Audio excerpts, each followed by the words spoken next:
Bueno, si les parece, podemos ir arrancando, que ya son las 5:10. Bueno, este cuarto webinar, le pusimos el nombre, entre todas, otras economías, diálogos entre la economía feminista y las economías popular, solidaria y ecológica. Y bueno, la idea es que buscamos reflexionar y debatir y poder compartir saberes y bueno, generar espacios de encuentro para pensar emancipaciones colectivas y entre todas poder tejer diálogos intergeneracionales e intersectoriales entre el feminismo popular y territorial, ¿no?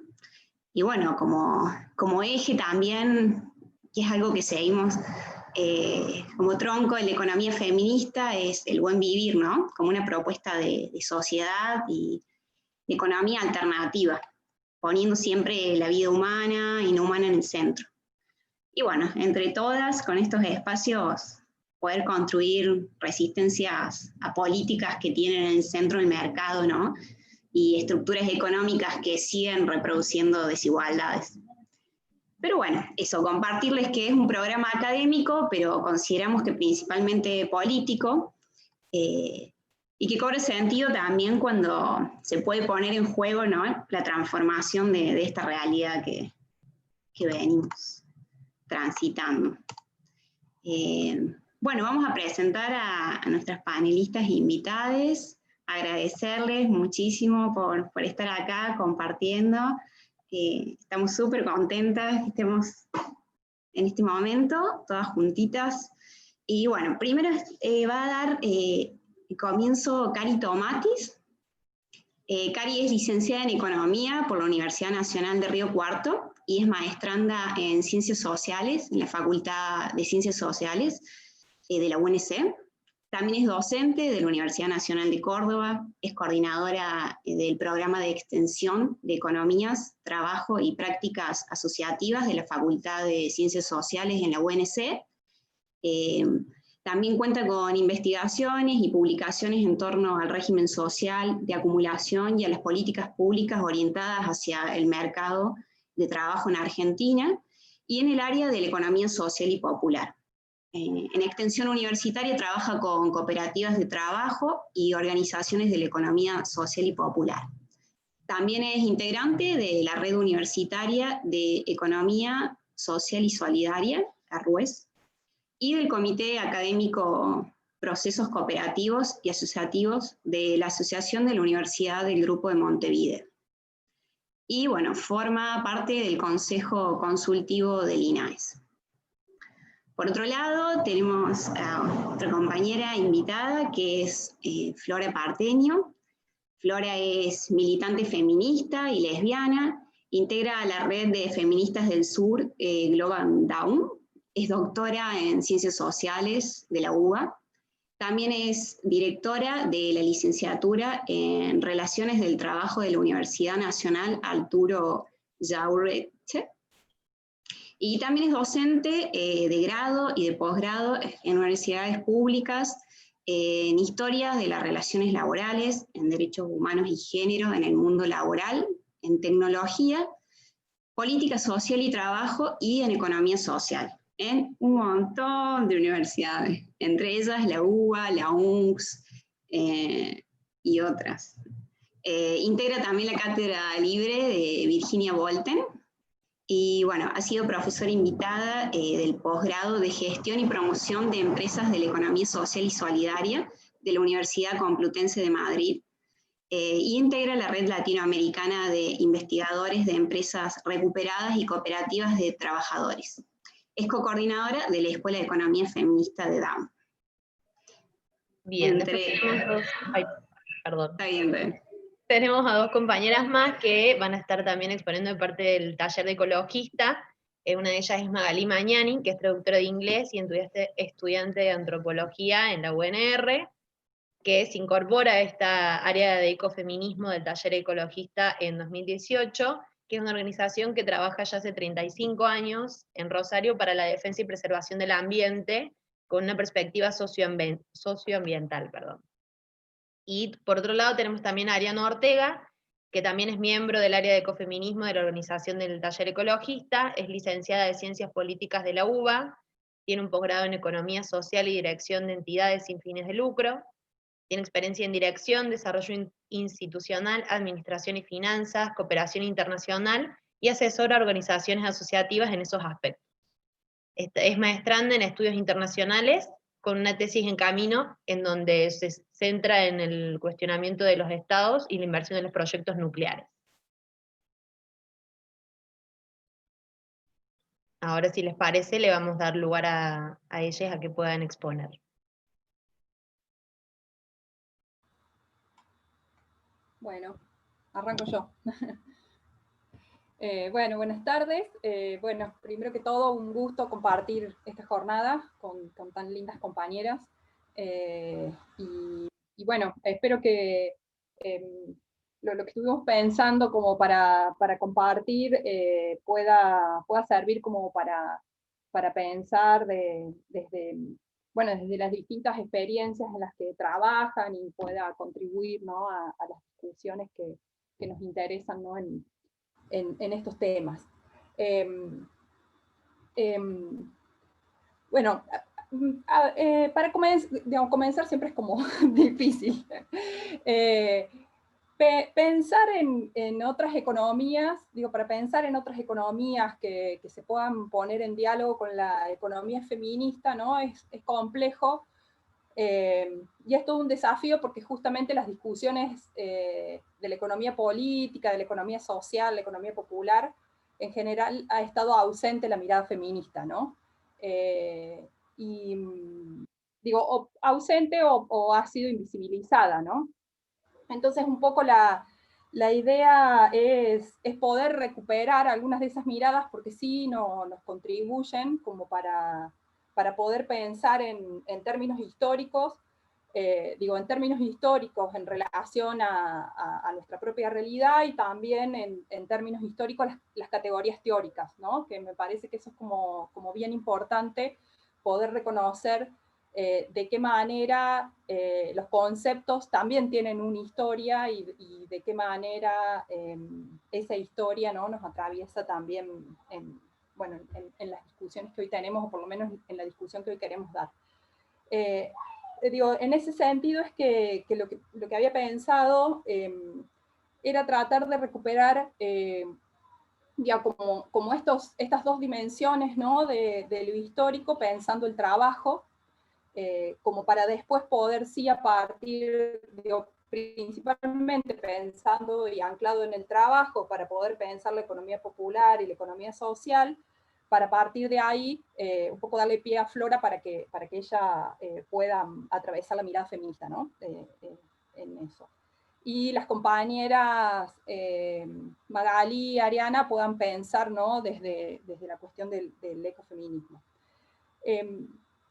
Como una primera cuestión, como para no ir tan atrás en la historia, pero sí me parece que es importante poder pensar cómo se van dando en América Latina, y podríamos pensar en Argentina en particular, que es un ejemplo como bien interesante, cómo se van dando toda una serie de discusiones en torno, discusiones principalmente en torno al desarrollo y a pensar de qué manera nuestras sociedades pueden ser mejores, ¿no?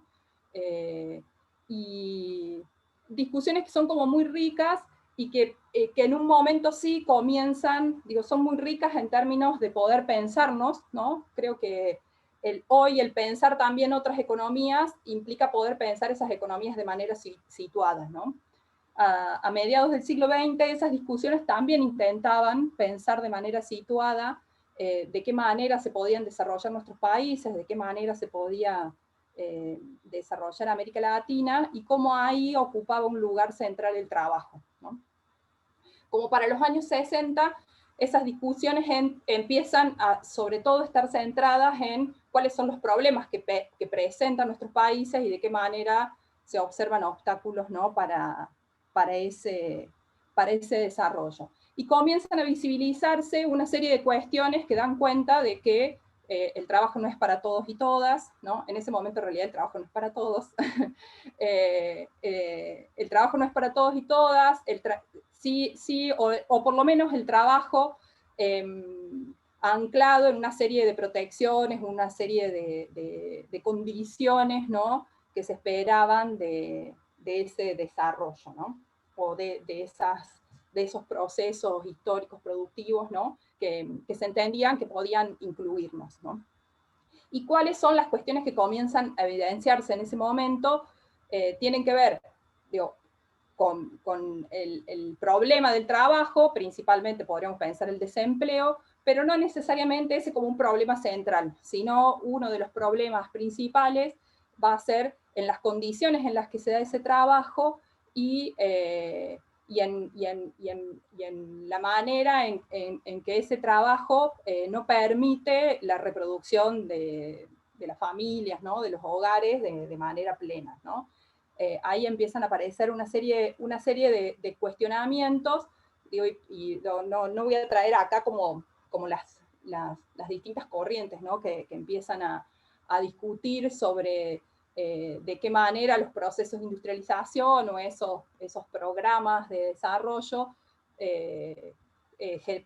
tenían obstáculos, ¿no?, que vamos a encontrar discusiones que vienen desde la izquierda marxista, ¿no?, desde la teoría de la dependencia, ¿no?, desde esas miradas. Sí, después voy a volver un poquito sobre eso, porque sí me parece que nos brinda como algunos elementos para pensar el tema de hoy. Y también discusiones que vienen desde los sectores más liberales y conservadores, ¿no?, pensando en cómo esos procesos de desarrollo en realidad estaban dándole estaban poniéndose por sobre el mercado, ¿no?, y en realidad no dejaban que el mercado asignara de manera eficiente, ¿no?, que esos discursos lamentablemente sí después tuvieron mucho espacio y mucho lugar hasta nuestros días, ¿no? ¿Y qué encontramos que sucede en esos años 60, 70? Digo, no solo que comienzan a observarse estos problemas y transformaciones en el mundo del trabajo, comienzan a evidenciarse estas cuestiones, sino que también aparece otro proceso, y quería traer, digo, otro proceso que en realidad las lecturas son lecturas más actuales, que tienen una mirada que me parece nos puede contribuir hoy, que tiene que ver con la fuerte incorporación de la mujer en el mundo del trabajo y en el mercado de trabajo, ¿no? A partir de los años 60, 70 y hasta nuestros días, lo que vamos a encontrar es que la incorporación de las mujeres en el mercado de trabajo es muy significativa, ¿no? Si bien la tasa de actividad para esos años, pensemos más o menos para el año 60, en América Latina rondaba alrededor entre el 20-25%, ¿no? En promedio, va a llegar, ¿no?, hasta nuestro tiempo alrededor del 50%, ¿no?, de la incorporación de las mujeres en el trabajo, ¿no? Pensemos que prácticamente se duplica ese número. Y quería traer esta cuestión porque me parece importante pensar cómo esas condiciones que comienzan a verse en el mercado de trabajo o en el mundo del trabajo, que tornan complejo la reproducción de la vida en las sociedades modernas, ¿no?, en las sociedades como las nuestras, que se entienden como modernas, se da en paralelo con la incorporación de las mujeres, ¿no? Entonces lo que nosotros podemos pensar es cómo, sin hacer una relación lineal, ¿no?, pero sí podemos pensar cómo esa incorporación de las mujeres se da también en conjunto con un modo en el que el sistema capitalista o que los procesos de producción también comienzan con una serie de transformaciones que hacen compleja esa relación entre el trabajo y el capital, ¿no? Me parece que es importante pensar esto, digo, no queriendo invisibilizar, ¿no?, en qué condiciones se da el trabajo de las mujeres previo, ¿no?, a estos años.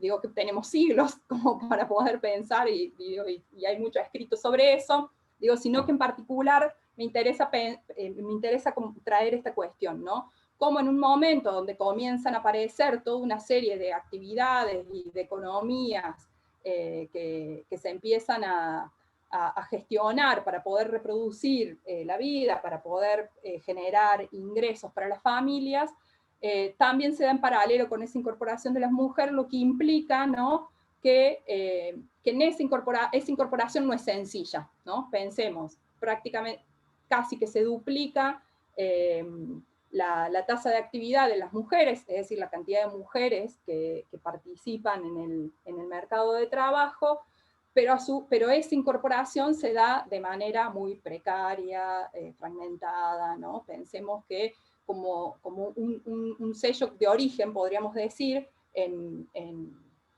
esa incorporación de las mujeres, ¿no? Digo, eso como por un lado. Digo, pensando en cuáles son los problemas centrales que van a atravesar esos tiempos. Digo, a partir de ahí, sí, lo que asistimos, digo, no, creo que no voy a decir como nada nuevo, pero sí me parece que es importante mencionarlo. Sí, en los países de América Latina asistimos a toda una serie de procesos que principalmente van a estar vinculados en términos políticos a las dictaduras militares, y que fuertemente, ¿no?, van a plantear un disciplinamiento de las sociedades, un disciplinamiento de los cuerpos y un disciplinamiento principalmente del trabajo, ¿no? Digo, creo que es importante pensar también cómo los primeros pasos que se van a dar en las transformaciones económico-políticas en los países de América Latina están signados por las dictaduras militares, ¿no? A partir de ahí, digo, vamos a encontrarnos con toda una serie de transformaciones que van a implicar, ¿no?, políticas de corte neoliberal y políticas que principalmente van a intentar digamos, darle un lugar central al mercado en la organización de las sociedades, y que eso va a implicar también una serie de transformaciones en un mercado particular que va a ser el mercado de trabajo, ¿no? Digo, eso como pensando en el tiempo, digo, como para poner en contexto las principales transformaciones y traer un momento histórico que me parece que, o por lo menos a mi criterio, es central para poder pensar también qué es lo que sucede hoy, ¿no? Digo, ¿por qué traía estas cuestiones? Porque justamente en el campo más académico, ¿no?, o en el campo más teórico, van a aparecer una serie de discusiones que en ese momento se van a inscribir fuertemente en las discusiones sobre el concepto a partir del concepto de informalidad, ¿no? Tratando de explicar qué es lo que está sucediendo. Digamos, vamos a encontrar como en realidad vamos a encontrar ahí como dos líneas de debate. Una vinculada a la informalidad, fuertemente impulsada desde organismos internacionales, ¿no?, de organizaciones que van a estar mirando los problemas del trabajo y el desarrollo, y otras discusiones más vinculadas a miradas críticas, ¿no?, que van a tener como referencias por ejemplo, a uno de ellos, un intelectual argentino como José Numm, también a Quijano, Aníbal Quijano, que lo que van a plantear va a ser en realidad, lo que van a intentar es caracterizar cómo son las formaciones económicas en América Latina y cómo en realidad estos procesos que van a dar como resultado a una importante cantidad de población que va a tener problemas en la manera en la que se vincula en el mercado de trabajo, no están dadas por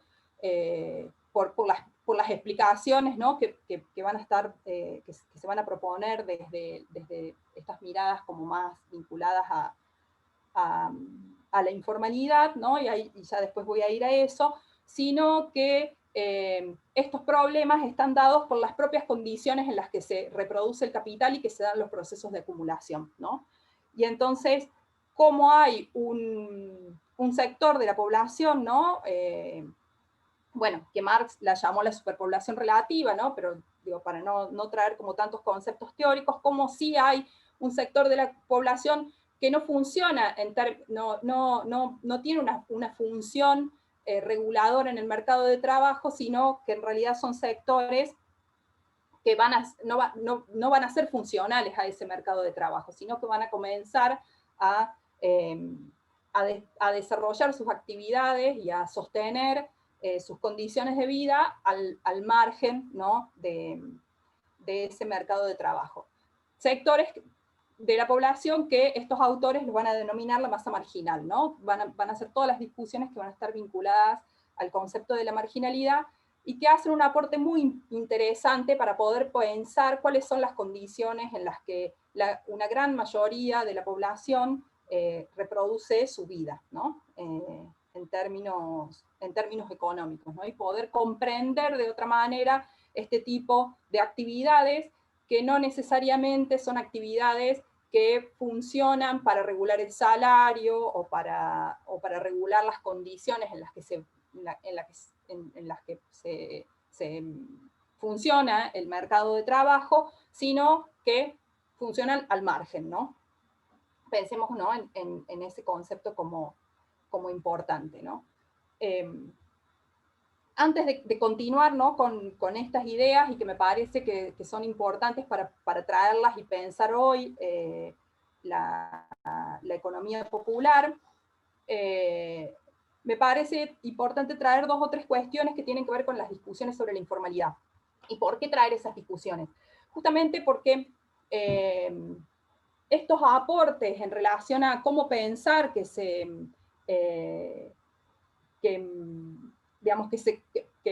aparecen en la sociedad una serie, un sector, ¿no?, que va a ser este sector informal, principalmente urbano, ¿no?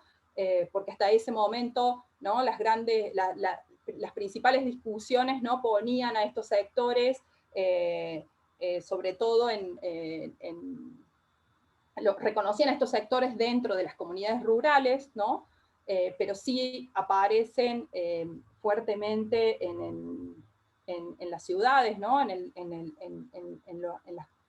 bajo condiciones urbanas, este sector informal.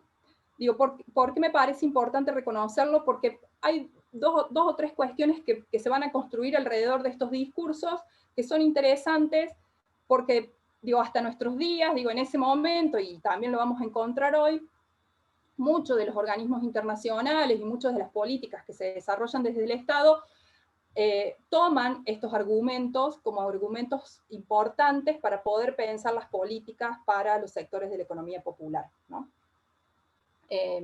Entonces no es menor cómo se van construyendo, cómo se construye este concepto de la informalidad y cómo se van construyendo argumentos en relación a esto, ¿no? Por un lado, digo, podemos pensar que tenemos una serie de aportes que vienen principalmente de la OIT. Bueno, hay algunos estudios de referencia que tienen que ver con unos estudios que se hacen en Kenia, ¿no?, de reconocer cuáles son estos sectores informales y cómo van desarrollando actividades para poder, digamos, como refugio, ¿no?, de la supervivencia, actividades autogestionadas, a partir de características que tienen estas personas, condiciones que tienen estas personas, que no le permiten poder desarrollar capacidades de trabajo para poder insertarse en un nuevo mundo productivo que está fuertemente impulsado por la tecnología, ¿no? Entonces, acá tenemos como un argumento muy importante que tiene que ver con poblaciones que no tienen capacidades para poder, capacidades educativas, de técnicas, ¿no?, para poder insertarse en un mercado de trabajo que requiere a personas con ciertas condiciones, ¿no? Entonces el avance tecnológico ha dejado de lado a una gran parte de la población, y entonces, bueno, esta gran parte de la población, que va a ser este sector informal, ¿no?, desarrolla actividades para poder vivir, ¿no? Digamos, gran parte de los argumentos van a estar vinculados a eso, y van a vincular a estos sectores informales a la pobreza, ¿no? Entonces, el vincularlos a las pobrezas comienza a reproducir una serie de políticas que generan esta división, ¿no?, entre pobreza y trabajo formal, ¿no?, entre trabajador y pobre. El pobre va a ser aquel vinculado al sector informal, y el trabajador va a ser aquel que formalmente está sostenido por un mercado que además es aquel que le otorga derechos, ¿no? Entonces podemos pensar ahí muchas políticas, una gran variedad de políticas, en realidad no sé si una gran variedad, porque digo, a partir de los años 70 y en los 80 y principalmente en los 90, ¿no? Las políticas sociales van a estar fuertemente concentradas en resolver los problemas de la pobreza, pensando estos sectores como los sectores carentes, como aquellos sectores que no tienen capacidades, ¿no? Y entonces vamos a tener ahí una serie de políticas que van a apuntar a resolver esas carencias o a resolver las capacidades de esta población no calificada, no apta para el mercado de trabajo. Entonces vamos a tener una serie de discursos que aportan fuertemente en poder generar condiciones para mejorar esos ingresos insuficientes que este sector informal tiene, ¿no? Y por otro lado, dentro de esta misma línea también vamos a encontrar las posiciones más neoliberales, ¿no? O de corte más neoclásico, en términos más estrictos de lo económico, donde se entiende que estos sectores informales en realidad son aquellos que están al margen de la ley, que de todos modos impulsan a estos procesos de autogestión, una elección por la maximización, ¿no? Entonces se elige estar en ese sector informal porque en términos de esa elección maximizadora es conveniente, ¿no? Y en esta serie de discursos se anclan las ideas al empresariado informal o a ese pequeño emprendedor, ¿no? Que según las condiciones en las que pueda desarrollar su emprendimiento, ¿no? Luego se puede llegar a formalizar, ¿no?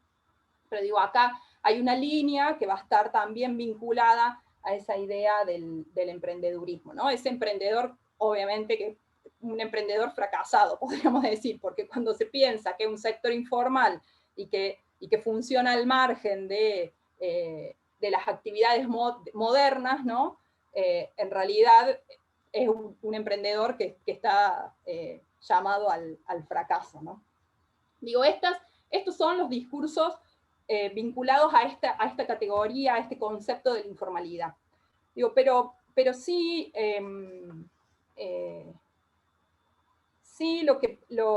para los años 80, y sobre todo, ahí teniendo como dos experiencias interesantes como para recuperar, una en Chile, por lo menos, ¿no? En la producción como más académica se recuperan como dos producciones interesantes, una es en Chile, a partir de Luis Raceto, ¿no? que es un referente en la economía solidaria, más vinculado a discusiones, a aportes de la economía solidaria, ¿no? Vinculadas a la iglesia y a grupos territoriales, ¿no? Que se constituyen más desde los sectores populares, ¿no? En ese sentido. Aparecen una serie de aportes que en realidad que justamente van a estar pensando desde esta idea de la marginalidad, no necesariamente no habiendo vínculos teóricos entre estos autores, pero sí podríamos recuperar esta idea de la marginalidad y pensar cómo en América Latina se dan particulares condiciones de producción, sobre todo para los años 80, donde los sectores populares van a desarrollar una serie de estrategias de reproducción de la vida, pero ya acá no solo no pensando en estos sectores como sectores informales, no capacitados, improductivos, sino cómo van a surgir una serie de propuestas que lo que van a tratar de hacer es recuperar, por lo menos desde la lectura teórica, lo que podríamos decir es donde se recupera la articulación entre lo económico y lo político, ¿no? Cuando nosotros pensamos al trabajo simplemente desde sus características como una serie de actividades que se dan en la informalidad, ¿no? y que tienen ciertas condiciones de productividad, ciertos niveles de ingreso, ¿no? Ciertas características, de ciertas capacidades de esos trabajadores y trabajadoras, estamos pensando en cómo ese trabajo surge de una mirada simplemente de lo económico, ¿no? Y los aportes que podríamos denominarlos como los primeros aportes de la economía popular y que también van en línea de estas discusiones sobre la marginalidad, ¿no? Y que Aníbal Quijano los va a denominar polo marginal. Digo, estos aportes sí van a poner una fuerte mirada sobre cuáles son los procesos políticos que sostienen estas experiencias y de qué manera surgen una serie de planteos en Chile, ¿no? En Chile de los años 70, por un lado, a partir de la organización de los sectores populares, y por otro lado, digo, en algunos aportes donde ahí va a estar José Luis Coragio, que posiblemente muchos de ustedes conozcan, que es un referente en Argentina en los estudios de economía popular y economía social, y Orlando Núñez, que a partir de la experiencia sandinista, ellos van a comenzar a analizar cuáles son las estrategias que se dan dentro de estrategias autogestivas que se dan en los sectores populares y que no solo van a estar vinculadas a buscar una generación de ingresos para la reproducción de la propia vida o de la propia unidad doméstica, ¿no? Ya van a aparecer una serie de conceptos como los de unidad doméstica, sino como esos sectores también van a desarrollar una serie de actividades que van a combinar un trabajo mercantil, van a combinar un trabajo en el hogar, un trabajo de autoconsumo, y también el trabajo comunitario, ¿no? Una fuerte presencia del trabajo comunitario, como aquel trabajo que se organiza en la comunidad para poder resolver la reproducción de la vida, ¿no? Digo, acá estamos como en los años 80, pero voy a acelerar porque me parece que, que ya me van a mostrar un relojito. Digo, pero me parece importante recuperar estos aportes porque justamente son aportes que vuelven el carácter político, le devuelven el carácter político al trabajo, ¿no? Que piensan cómo es posible pensar la reproducción de la vida en términos de una disputa hacia el capital, ¿no? Cómo el eje está puesto en el trabajo, cómo la reproducción de los sectores populares en realidad lo que busca es el continuo movimiento de un fondo de trabajo que no solo es individual, ¿no? Sino que también es colectivo, que no solo ese trabajo es un trabajo pensado en la reproducción de la vida de una familia, sino que está pensado también en la reproducción de la comunidad. En ese momento esas discusiones lo que van a confrontar es fuertemente con el pensamiento neoliberal, ¿no? Pero sí volviendo tratando de llegar a nuestro presente de manera acelerada, me parece que es importante recuperar estas ideas como esos antecedentes políticos, históricos y conceptuales, porque nosotros sí asistimos en los últimos años a fuertes discusiones o a fuertes posicionamientos de parte de las organizaciones sociales en términos de poder reconocer las condiciones en las que se dan el trabajo desde la economía popular, no solo desde la economía popular, también desde los sectores de la economía social, a partir de los años 2000, ¿no? Podemos pensar cómo distintas experiencias de empresas recuperadas, de experiencias comunitarias también vinculadas a lo más básico, la reproducción de la vida, que es la alimentación, ¿no? Con comedores, con merenderos, cómo comienzan a tener visibilidad una serie de actividades y una serie de acciones, que son también acciones políticas, que no solo buscan la reproducción de la vida, sino también el reconocimiento de este sector, no como un sector informal, sino como el sector de la economía popular que se plantea se plantea la construcción de otra sociedad, ¿no? En términos a partir de las relaciones económicas, ¿no? Digo, y en este sentido me parece, me parece importante recuperar el contenido de organización, ¿no? De este sector, la importancia de organizaciones como la CETEP o como la UTEP, ¿no? que recuperan, que le dan visibilidad a un nuevo sujeto o una nueva sujeta histórica, porque el reconocimiento del trabajo implica ese reconocimiento social de este tipo de trabajo, ¿no? Y en ese sentido, digo, creo que es importante la organización, y quería traer, digo, un librito que les recomiendo leerlo, o por lo menos que a mí me gusta mucho, que se llama Existe la clase obrera, y hay un articulito de Paula Valmedina que tiene producciones muy interesantes de la sociología del trabajo, donde ella analiza, ¿no?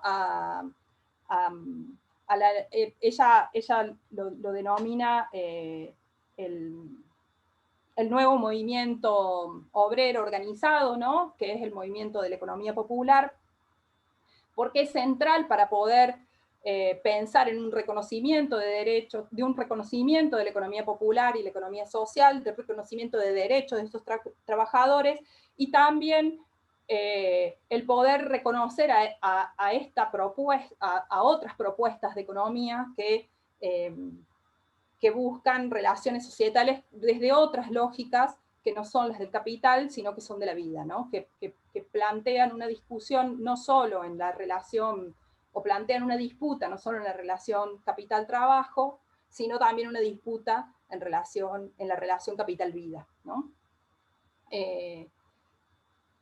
Esta cuestión me parece importante, y quería traer, como para terminar, y pasarle la palabra a las compañeras para que podamos pensar como en otras dimensiones, podamos hacer, ¿no?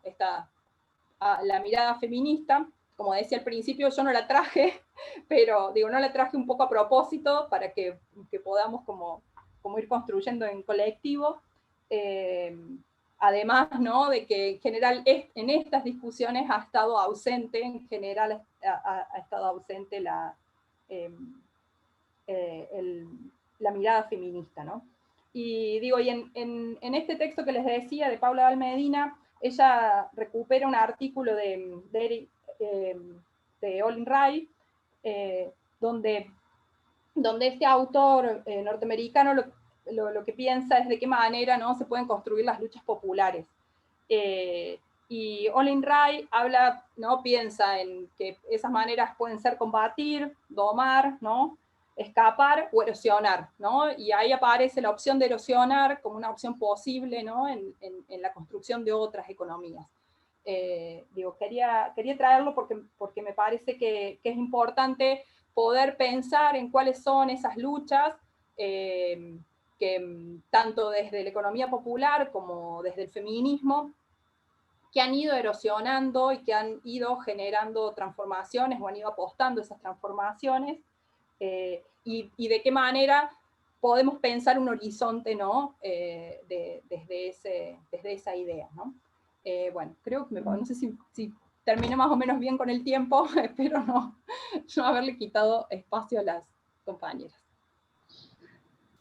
Bueno, muchas gracias, Cari, por todo lo compartido. Ahora creo que Flora sigue. ¿Ahí se escucha?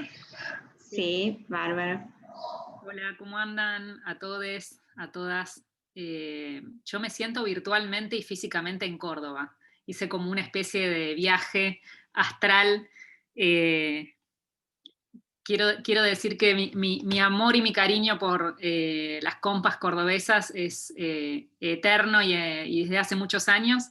En la construcción del feminismo me siento muy cercana a esas compas, y les quería contar algo que habla también de Vela mi edad, que es que en Córdoba dimos nacimiento hace muchos años a una articulación federal que se llamaba Feministas Inconvenientes. Entonces quería partir de esa reflexión porque me encantó cómo arrancó la Cari, que también hace mil que no la veo y me da mucha alegría verla acá, así que agradecerles mucho al Espacio Economía Feminista, Fundep, y reencontrarme con compañeras que quiero tanto. Y quería arrancar justamente esta reflexión que que entiendo este encuentro también como un diálogo de saberes. Y en esos saberes también me parecía importante situar desde dónde estaba hablando y cómo yo me encuentro con estas temas, pero también problemas, porque yo me empiezo a conectar con, con las experiencias de economía, que en ese momento eran fábricas tomadas, eran procesos de recuperación de fábrica en el 2001, y justamente como feministas, en ese momento que teníamos mitad del cuerpo en el Encuentro Nacional de Mujeres, en ese momento nacional, ahora plurinacional, y en la otra en los acampes y las movilizaciones por las recuperaciones de fábricas. En el caso de donde vivo, en Buenos Aires, un proceso que nos tomó totalmente fue la lucha de Bruckmann en ese momento. O sea, miren hasta dónde me fui, ¿no? Post-2001, justo en el punto que Cari concentró sobre el cierre. Y en ese momento, nosotras, yo tenía unos 20 y pico de años, y nuestro planteo justamente fue traer desde la antropología, desde la sociología del trabajo y desde la economía, lo que las lecturas desde la academia no estaban viendo. En ese momento el movimiento piquetero era los piqueteros, y el movimiento de empresas recuperadas era los obreros que toman fábricas o los trabajadores. Era una lectura sexuada. Hoy, en este momento, en pleno 2020, no se nos ocurriría nunca, incluso tomar la palabra en un acto, decir hola compañeros, o escribir un artículo, sea de divulgación, sea científico o en un medio, y escribir los trabajadores. Y en ese entonces, las lecturas, por eso me encantó la reconstrucción que hizo la Cari, porque tiene que ver con eso, con también pensar cómo se leyeron estos procesos, y no solamente cómo se leyeron, eso tuvo un impacto en las políticas públicas que se diseñaron. Y traigo esta reseña porque creo que hoy estamos en un momento bisagra y de oportunidad, también para pensar en el contexto de la crisis, para dónde se va a volcar la posibilidad de, digo volcar en términos de derramar, digamos, de desbordar, para dónde justamente se va a volcar estos dilemas en los cuales está hoy, por lo menos donde vivimos y en diferentes puntos del país, que tiene que ver con la discusión sobre la matriz productiva. Porque si hay algo que en el 2001 se puso en evidencia era la crisis, no solamente social y económica, sino también que había otras formas de producir, ¿no? Esto que da título a la convocatoria, otras economías, otras formas posibles. Bueno, en ese momento se creía que había otras formas, otras posibles. Y obviamente estaban desde las miradas más idealistas, que les pedían a esas experiencias que lo hagan todo, ¿no? Y que lo hagan la revolución completa, y había otras que también lo leían en una clave, que veían a la economía social, que veían a las experiencias de recuperación de empresas como economía para pobres, digamos, lecturas desde la academia que miraban esta economía para pobres. Y esto tuvo también impactos en las formas de lectura, en las formas de análisis y en las formas de diseño, y también en las formas de acompañamiento de esas experiencias. Entonces, en ese entonces, que nosotras éramos unas pibas, pensábamos que la lectura sexuada del mundo del trabajo era justamente una marca que estaba en muchas de las lecturas de las ciencias sociales, sobre todo la mirada de la sociología del trabajo, y ahí consideramos que había que recuperar esa lectura desde la división sexual del trabajo, ¿no? Cómo se reactualizaban formas de dividir el trabajo y de jerarquizarlo al interior de experiencias que estaban en escena recuperando, pero al mismo tiempo se repetían ciertas maneras o de alguna manera las interpelaban, ¿no? Cuando las mismas compañeras se plantan y dicen nosotras no queremos limpiar más los baños porque somos las únicas que en la fábrica limpiamos los baños, y eso podría parecer un dato menor, pero hoy por hoy estaríamos reivindicando a dos banderas el trabajo de cuidados y lo que implica cuidar de los propios compañeros y las compañeras al interior de una toma. También en ese entonces, y por eso sitúo esto, me estoy yendo al 2002, 2003, en ese recorrido que hizo Cari, lo vamos a poder ubicar rápidamente, donde también había una lectura normativa sobre las experiencias, las cooperativas, las experiencias de economía social. También las experiencias de economía social empiezan a dialogar con el movimiento cooperativo más tradicional, ¿no? Ese que tiene una impronta y una historia en Argentina, y esas lecturas como normativas, ¿no? Que te bajen con todos los principios cooperativos y te digan, bueno, ¿cuántos de estos aplicás? O ¿cuántas asambleas hacen? ¿No? Esas lecturas de, ¿hacen asambleas? ¿De qué manera? ¿No? Esta lectura sobre lo esperado, las expectativas puestas en una experiencia y lo que tiene que cumplir. Y esto tiene también un impacto en los indicadores llamados de sustentabilidad de estas experiencias. Cuando se diseña un programa o una línea de asistencia técnica financiera, se espera que el proyecto camine, para decirlo rápidamente. Y para decirlo rápidamente también, cuando te caen de un municipio, de un equipo técnico estatal, te vienen a contar las costillas, te vienen a ver, bueno, a ver, ¿qué es lo que hiciste con esta línea de asistencia A? Y en este contexto en el que Cari recién reconstruía, también me parece importante traerlo en escena ahora, porque así como las organizaciones de la educación popular, de la economía popular y de las experiencias de economía social hoy están dando una lucha por reconocer y visibilizar ese trabajo como un trabajo, ¿no? Trabajadoras y trabajadores de la economía popular, y ahí también las compañeras de la economía popular dando una lucha dentro de sus organizaciones, en los actos públicos, en la apuesta por estas políticas que alcancen al sector. Me parecía interesante plantear que hoy eso aparece como una opción. De hecho, se creó un registro en el medio de la pandemia, que es el RENATEP, que es el Registro Nacional de Trabajadores y Trabajadores de la Economía Popular. Un registro también que podemos poner una nota al pie y retomarlo en otro webinario, pero tuvo también una atención. Un día salió con un listado, estaban las trabajadoras sexuales, al otro día se bajó. Digo, hubo una tensión ahí interesante para analizar, sobre todo para las feministas, digamos, y para este momento del feminismo, ¿no? Entonces, dicho esto, digo, me parece importante plantear lo que voy a traer ahora en función de pensar que hoy aparece en una de las líneas posibles de la política, sobre todo del Ministerio de Desarrollo Social de la Nación, esta posibilidad como reconocimiento y creación de derechos. Todavía lo de la creación de derechos es una promesa, vamos a ver en qué se sustancia.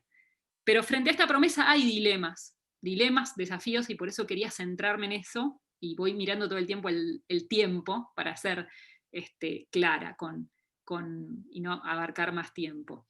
Porque en ese momento, yendo a la historia, en el momento que estaba contando Cari, entre el 2003 y el 2005, hay una interesante división, si se quiere, división sexual del trabajo que va a encarar cada uno de los ministerios nacionales. Y eso, por supuesto, puede tener impactos en lo provincial, y algunas veces justamente está en tensión, ¿no? La política provincial en tensión con la nacional, y ahí también hay unas apuestas y tensiones en relación a cómo eso se refleja en las provincias. Pero en ese momento, el sector mayoritario de la población que fue caracterizado como inempleables fue derivado al Ministerio de Desarrollo Social. Y en ese sector, la categoría de inempleabilidad, como está en la resolución ministerial, abarcaba a las mujeres. Y ahí, en esa caracterización, se da origen al Plan Familias. Recordarán, estoy hablando, miren hasta dónde me fui. Y quienes son empleables van a atenderse rápidamente, digamos, van a tener la recepción de la ventanilla del Ministerio de Trabajo. Y el Ministerio de Trabajo ahí empieza a poner en escena ciertas líneas, el seguro de capacitación empleo, la formación profesional que se distribuye como red, y hay una línea muy acotada, pero con mucha polenta, podemos decir, por ese equipo que estuvo ahí adentro, que fue la línea del programa de trabajo autogestionado, que en los 4 años de macrismo lo destruyeron, digamos, ¿no? Además venimos de eso, ¿no? De estos 4 años pasados donde se borraron estas líneas. Este es el panorama que teníamos en ese momento, estoy hablando del primer gobierno kirchnerista, después que se fue complementando con el Argentina Trabaja, el Ellas Hacen, y bueno, ahí tenemos esta caracterización.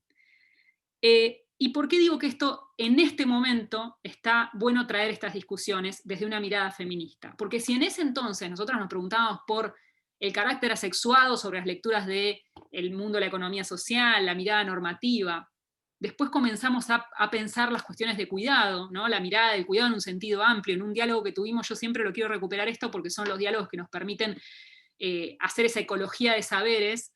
Un diálogo con Amaya Pérez Orozco, o sea, interpelamos el concepto de sustentabilidad, justamente por oposición al de sostenibilidad de la vida. Y ahí en ese entonces decíamos, bueno, es posible pensar, en vez de una sustentabilidad en clave productiva, poner el foco en las cuestiones reproductivas, lo que permite la reproducción social de las experiencias de economía social, cooperativas, empresas recuperadas y todos aquellos emprendimientos que están disputando otras formas de economía. Y en ese entonces decíamos, bueno, pensemos en interpelar ese concepto de sustentabilidad, que está muy presente en muchos de los indicadores de política pública de este sector, y pensar en las cuestiones que hacen posible la reproducción social, ¿no? Cada vez acercándonos más, ¿no? Íbamos cada vez acercándonos más a las lecturas que hoy desde la economía feminista son como parte del lenguaje común, ¿no? Y entonces, en este sentido, llegando al momento presente, yo quisiera plantear qué desafíos y qué dilemas se nos presentan en la apuesta por otras economías posibles. Los dos primeros creo que son dos dilemas que atraviesan a los gobiernos provinciales, sobre todo los que tienen en sus provincias megaproyectos extractivos, y a la política nacional con respecto a las decisiones sobre avanzar en un sentido y en otro, o en otro. Uno es la tensión entre la reprimarización de la economía o la diversificación. Digamos, creo que acá hay una cuestión que hay que darle una discusión en clave feminista, en clave desde la sostenibilidad de la vida, recuperando los debates sobre capital vida, porque aparecen todo el tiempo en las decisiones sobre la marcha y sobre esta nueva normalidad. Digamos. O sea, al principio de la pandemia pensábamos que los aprendizajes iban a ser enormes, ahora cada vez nos vamos, ¿no? Es como que vamos desacelerando y pensando, cómo todo rápidamente se vuelve a acomodar, ¿no? Lentamente. Entonces, este sería un punto. Y lo otro tiene que ver con las cuestiones de transición ecológica y energética, que lo voy a dejar para las compas del taller ecologista, que saben pila de eso, pero ahí hay una tensión, un dilema entre la transición energética y ecológica y la vuelta a los modelos extractivos, el fracking, el reciente apuesta por el impuesto a las grandes fortunas, tiene un porcentaje altísimo destinado a la exploración de gas, de modos no convencionales. Entonces ahí volvemos otra vez a una discusión sobre la matriz productiva que a mí me preocupa, y creo que esto está tramando y tejiendo la agenda feminista justamente, y mientras más se fortalezca este debate, más también vamos a poder incidir. Y frente a esto creo que hay áreas críticas y espacios áridos para los feminismos en diálogo con otras economías, que ya existen, que ya están en camino, que ya están en la práctica. El año pasado estuvimos con Cori en una gira patagónica por diferentes provincias de la Patagonia, el Nor Patagonia y Centro Patagonia, la comarca andina, y veíamos, bueno, cómo esas experiencias de otras economías posibles están ahí, ¿no? Están construyéndose con la frontera extractiva acá, casi en la frente, pero están creando otras formas. Y en ese escenario yo creo que hay áreas críticas. Una tiene que ver con la producción de alimentos y la disputa por el consumo, ¿no? El consumo responsable y comercio justo sigue siendo algo muy acotado y no algo generalizado a toda la población. En esto me parece un tema central, sobre todo ahora en la pandemia se vio la discusión en torno al boom de los bolsones agroecológicos. Bueno, ¿cuánto de esto se va a sostener y cuánto de la política va a salir a sostener esta apuesta que se generó en la pandemia? El otro es el tema del hábitat y la apuesta de la presencia de la economía solidaria y el cooperativismo en una crisis habitacional sin precedentes. Las últimas tomas y la represión que hubo en diferentes puntos es una prueba de ello. Y la otra, que veo que es un área crítica, y yo le llamaría urgente, es el área de la economía digital. No hay modo de pagar algo que no sea a partir del celular con el QR, el link de Mercado Pago, y justamente la mega infraestructura tecnológica que controlan estos mercados y billeteras electrónicas, donde hoy por hoy no hay una oferta, una plataforma pública que salga a disputar esta concentración que lo logró Mercado Libre en 4 años de macrismo, digamos. Es una empresa unicornio por todas las leyes que le favorecieron y permitieron expandirse. No hubo una sola ley así que favorezca la expansión de la economía social y solidaria. Más bien hubo retracción, recortes, cierres de programas. Sin embargo, Mercado Libre tenía 2 leyes que son fundamentales. La ley de software, que la protegió para crecer durante muchos años, y todos los tipos de beneficios fiscales que hoy por hoy no cuenta ninguna cooperativa. Entre los espacios áridos yo mencionaría 2, donde creo que el vínculo, los puentes entre feminismos y esos movimientos y esas experiencias podría ser muy potente. El primero tiene que ver con el movimiento de las finanzas éticas como ese engranaje justamente que permite potenciar y sostener experiencias de economía social y solidaria, y justamente porque es como el modelo opuesto a este que decíamos recién, ¿no? El de las billeteras electrónicas, el de la bancarización y el de la concentración en manos de estas plataformas y de estos marketplaces. Y el otro espacio árido, si los hay, es el espacio de las energías renovables y la llamada disputa por la transición energética, ¿no? ¿Cuántas de las cooperativas o de las apuestas por energías renovables son posibles de tejerse desde los diálogos feministas, ¿no? Y también pensar cuánto de estos conceptos sobre las energías renovables han sido capturados por los poderes corporativos. Y frente a esto que yo recién menciono, creo que hay un desafío a dos bandas. Por un lado esto, que es la apuesta de construir y fortalecer estas experiencias, y por otro lado, el otro desafío es el gran discurso y la narrativa de la economía colaborativa, que nace con un sentido y ahora está totalmente desgajado de cualquier escenario colaborativo, y eso creo que es el discurso que va a permitir pulverizar cualquier tipo de relación del trabajo y cualquier derecho laboral que existe. Lo estamos viendo con las plataformas de delivery, lo estamos viendo con las plataformas de venta online. Hay un enorme discurso en torno a esto, que es que vos podés vender, comprar, ser usuario, y atrás de esa economía colaborativa no hay derechos, no hay responsabilidades en los empleadores, y se ha borrado totalmente la posibilidad de protección social en cada una de esas actividades. El caso de las empresas de aplicaciones de delivery para mí son el extremo, ¿no? Y frente a esto creo que hay narrativas que justamente la pregunta que podríamos hacerse es ¿qué discursos no deberían quedar en manos del mercado? En este contexto, digo, el tiempo que estamos fortaleciendo, destinando energía a la apuesta por otra economía, al mismo tiempo, ¿qué discursos no deberíamos descuidar que caigan en manos del mercado? Y hago una pregunta más compleja, puede ser para el momento del intercambio, más compleja digo porque va a generar debates, ¿qué palabras han dado sentido a nuestras luchas? Han formado parte del tejido de la construcción de las calles, en los barrios, en las cooperativas, en las diferentes experiencias, y hoy son nombradas por el poder real. En esto advertiría sobre 3 tipos de operaciones que yo veo en este momento, y no solamente aquí, en diálogo con movimientos del Estado español, de Cataluña, de Bilbao, del resto de América Latina, sobre los procesos de greenwashing, o el lavado verde, ¿no? Los procesos que, por ejemplo, operan en la certificación de ciertos productos agroecológicos, pero esos terminan siendo para un mercado segmentado, es decir, solamente pueden acceder personas de ciertas clases y estatus social. Los procesos de lavado violeta o lavado lila, y aquí palabras que hemos nombrado, yo me detendría en la palabra cuidados, una palabra súper cara para el movimiento feminista y que hoy ha llegado a tal punto en el contexto de la pandemia que se ha asociado a los cuidados con la policía. Y la otra es, bueno, sí, claro, el lavado rosa, ¿no? Y la apropiación, esto lo venimos viendo, ¿no? Las formas de reapropiación a partir de la agenda LGBT, IQ, en procesos que se articulan con lo social, con lo alternativo, con otras posibilidades de. Insisto en esto porque es una apropiación voraz, y esa apropiación voraz y feroz lo que hace es consolidar nuevas desigualdades y reafirmar nuevas formas de división sexual, racial y de clase. Y para cerrar, y no tomar más tiempo, pensaría que cómo es posible pensar esta agenda urgente, esta agenda que así como tenemos un desafío a dos bandas, ¿no? Tanto en quienes están en empleos, en contextos precarios, en contextos afectados por las faltas de derechos, también estamos apostando por otras economías, por economías sociales, solidarias, economía popular.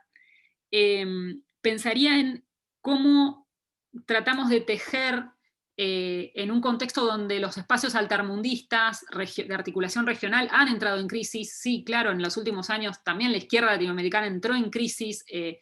En enero del 2021 se van a cumplir 20 años del Foro Social Mundial, un espacio que dio vida y que se replicó en todas partes del mundo, en foros temáticos, en foros que permitieron encontrar a militantes y activistas de todo tipo, en todo el mundo.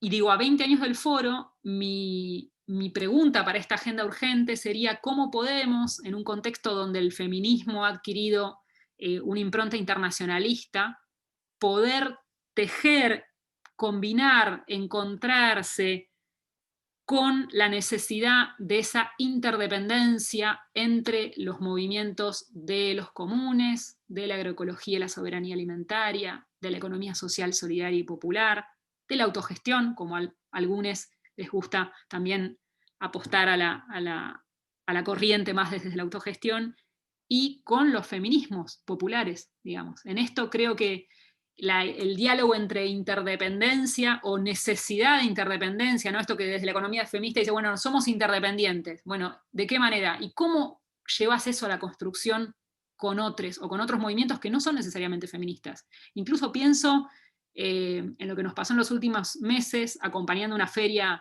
feminista virtual, hacer diálogos con las apuestas sobre software libre, y las mismas compañeras contándonos, bueno, en el movimiento de software libre no es que todos son feministas, más bien encontrás una diversidad. Entonces, ¿cómo construir en esa diversidad, incluso cómo la interseccionalidad es tan sencilla de predicar y decir, bueno, una perspectiva interseccional de clase, raza, ¿no? Y cómo lleva tanto trabajo el lidiar y el construir colectivamente y cotidianamente esa interseccionalidad y esa interdependencia entre los movimientos. Sobre todo porque los límites que mostró esta crisis ya están a la vista. Entonces dejo el puente aquí para las compas del taller ecologista, que seguro van a aportar una mirada en esta dirección. Gracias. Bueno, muchas gracias, Flora. Como para seguir la línea siempre de la economía feminista, creo que trajimos miles de preguntas, más que respuestas. Y bueno, las invitamos ahora a las compañeras del taller de ecología. Bueno, gracias. Yo voy a compartir pantalla. A ver si se ve. ¿Se escucha bien? Sí. Bien. Bueno, mientras, gracias a las chicas de Fundeps y del Espacio de Economía Feminista por la invitación, por invitarnos a pensar, a intercambiar con estas compañeras tan de lujo, estas panelistas de lujo. Bueno, nosotras primero nos presentamos, soy Magalí y Ariana, somos de Taller Ecologista, una organización rosarina que trabaja hace 35 años acá en Rosario y bueno, en la región.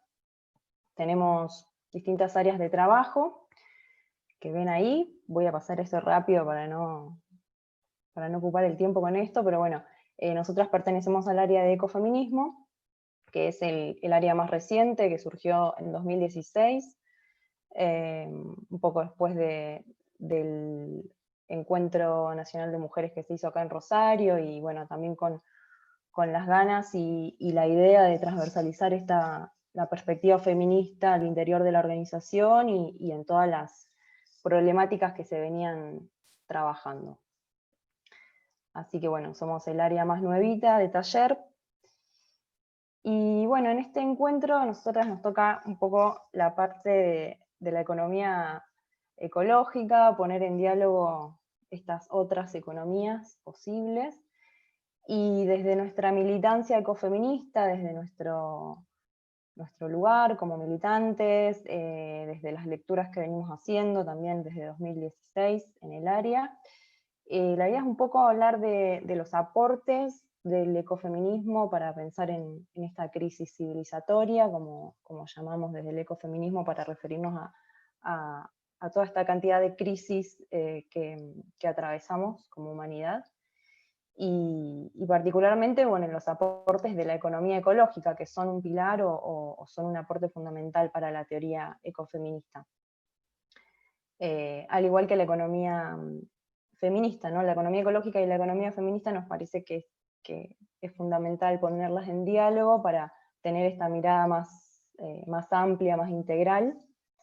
Nos parece que como decían antes, por sí solas, digamos, la economía ecológica no tiene la perspectiva feminista, y bueno, y al revés tampoco, entonces está bueno ponerlas en diálogo. Bueno, la economía ecológica, igual que la economía feminista y todo esto que venimos hablando, son corrientes heterodoxas de la economía que nos ayudan a pensar, a sacar el foco de lo que es, el foco de atención de lo que es la producción, la reproducción del capital, y ponerla en lo que es importante para nosotras, al menos, que es la sostenibilidad de la vida, ¿no? Lo que hace posible una vida buena, como dice Yayo Herrera, una vida digna de ser vivida. Entonces visibilizan y permiten poner en valor esos elementos, procesos, sujetos que fueron invisibilizados por el pensamiento económico hegemónico, que a pesar de ser imprescindibles para la vida, y que son considerados inferiores, ¿no? Hablamos de la naturaleza, de los bienes y los procesos ecosistémicos que hacen posible nuestra vida en el planeta, y por otro lado, en el caso de la economía feminista, bueno, por supuesto, los trabajos y los cuerpos de las mujeres y las identidades feminizadas. En el caso de la economía ecológica, el centro se centra en pensar en el hecho de que la economía y la sociedad se enmarcan dentro de la biosfera, no que están por encima ni separadas de ella, sino que la economía es un subconjunto dentro de la sociedad, o que está enmarcada en la sociedad, y la sociedad a su vez es parte de un sistema mayor, ¿no? del sistema natural, y que por lo tanto la reproducción natural y social está condicionada por esos límites de ese sistema natural. Entonces, teniendo en cuenta eso, la economía ecológica lo que hace es señalar, denunciar, nos permite pensar que este sistema actual de organización económica, social, es inviable, porque ignora básicamente una regla básica de que el planeta tiene límites, y que el planeta tiene ritmos y un equilibrio que es necesario para la regeneración de la naturaleza, y que no podemos pretender un crecimiento ilimitado y a un ritmo cada vez más acelerado en un planeta que tiene límites y que tiene un cierto equilibrio. Este modelo de producción y de consumo, que genera cada vez más residuos en cantidades desproporcionadas, que los ecosistemas no pueden, digamos, unas cantidades desproporcionadas para lo que el sistema puede volver a incorporar en sus ciclos naturales. Se ignora que estos ecosistemas funcionan en red, que no se puede influir en un lugar sin que haya consecuencias en otro, que hay flujos de energía, de materia, que se deben mantener en equilibrio, ¿no?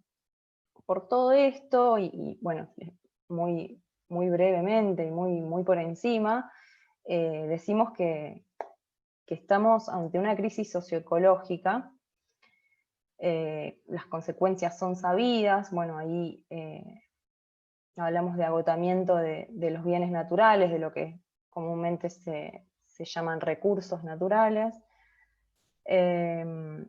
de cambio climático, de pérdida de biodiversidad, y bueno, claramente la pandemia que estamos viviendo también es una consecuencia evidente de estos modos de producir y de consumir y de vivir por encima, o pensándonos por encima o por fuera de la naturaleza. Y bueno, por otro lado, la economía feminista, como ya vienen trabajando en otros encuentros, pone el foco como decíamos, en los trabajos y en las tareas que garantizan la reproducción cotidiana, la reproducción de la vida, y en la desigualdad económica que subordina a las mujeres en nuestras sociedades patriarcales. Entonces, si hablamos de que ignorar estos límites biofísicos del planeta nos condujo a una crisis ecológica, también desde los feminismos, como ya sabemos, hablamos de la crisis de cuidados, que tiene que ver con cambios que se dieron en las últimas décadas, que hicieron que cambie la forma en que se garantizaban y se aseguraban esas necesidades humanas y la reproducción social, llevándonos a esta crisis de cuidados. Entonces, como vemos, la economía convencional expulsa o no tiene en cuenta o no hace foco en todos estos factores que no pueden ser medidos con la vara del dinero, porque ¿cómo ponemos precio a la polinización, a la fotosíntesis, al ciclo del agua? ¿Cómo ponerle precio a los cuidados, a parir, a cuidar a un familiar enfermo, a llevar un hijo a la escuela? Todos estos procesos y sujetos desaparecen de lo que son los análisis de la economía, ¿no? Bueno, voy a retomar un poco como dijo Maga y vamos a hablar un poco de la famosa la economía. ¿Se escucha bien? Bárbaro, porque tengo un vecino que está arreglando algo, que me parece fantástico, pero por las dudas. Les quiero presentar a un mamotreto asqueroso, que es el libro que se llama Economía, de Samuelson. Es lo que te dan en Economía 1 en cualquier lado. A mí siempre me pareció incomodísimo, porque yo lo iba a abordar, y es inabordable, porque te habla de cosas que no viste en tu vida, que no vas a ver, y que no tienen ninguna conexión con la realidad muchas veces, ¿sí? Entonces vamos a hablar un poco de esto, porque a mí me gusta ponerle adjetivos al lado a la economía, ¿no? Economía social, economía feminista, y a esta le llamamos economía neoclásica. Esta economía a veces se la llama la economía como si fuese una verdad irrefutable. Y en los medios de comunicación muchas veces termina primando esta visión, por ahí alguna otra como mucho, pero en general es esta, que también Karina habló de la economía neoclásica y de cómo entiende a toda esta población que queda por fuera de la economía formal. Pero bueno, habiendo hablado un poco de lo social, vamos a sumar un poco de la cuestión ambiental. Entonces podemos decir de nuevo que la economía siempre es social.